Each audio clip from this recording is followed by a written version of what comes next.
Segovia, Messi settles. Jordi Alba in. Messi! চোট কাটিয়ে ফিরেই ঝড় তুললেন লিওনেল মেসি। দীর্ঘ অপেক্ষার পর মাঠে নেমেই জোড়া গোল করে ইন্টার মায়ামিকে লিগস কাপের ফাইনালে তুললেন আর্জেন্টাইন মহাতারকা। ফ্লোরিডার চেজ স্টেডিয়ামে মুখোমুখি হয় ইন্টার মায়ামি ও অরল্যান্ডো সিটি। প্রথম থেকেই দাপট দেখালেও মায়ামিকে হজম করতে হল প্রথম ধাক্কা। প্রথমার্ধের যোগ করা সময়ে গোল করে এগিয়ে যায় অরল্যান্ডো সিটি।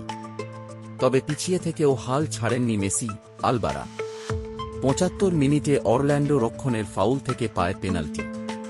পেনাল্টি কিক থেকে গোল করে দলকে সমতায় ফেরান মেসি। এরপরই শুরু হয় আসল নাটক।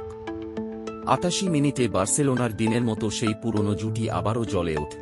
আলবার দুর্দান্ত পাশে বক্সে ঢুকে বাঁ পায়ের নিখুঁত শটে গোল করে দলকে এগিয়ে দেন মেসি। এ মৌসুমে মায়ামির হয়ে এটি তাঁর ৩৩ ম্যাচে ২৭তম গোল। ম্যাচের যোগ করার সময়ে ভেনেজুয়েলান মিডফিল্ডার সেগোভিয়ার পাস থেকে শেষ গোলটি করেন লুইস সুয়ারেজ। ফলাফল ইন্টার মায়ামি ৩-১ গোলে হারালো অরল্যান্ডো সিটিকে। এই জয়ের মাধ্যমে শুধু লিগস কাপের ফাইনালেই উঠেনি মায়ামি, বরং নিশ্চিত করল আগামী বছরের কনক্যাকাফ চ্যাম্পিয়ন্স কাপে খেলার সুযোগও।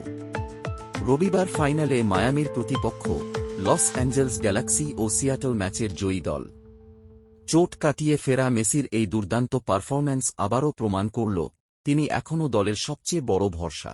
এরকম আরও আপডেট পেতে আমাদের চ্যানেলটি সাবস্ক্রাইব করুন।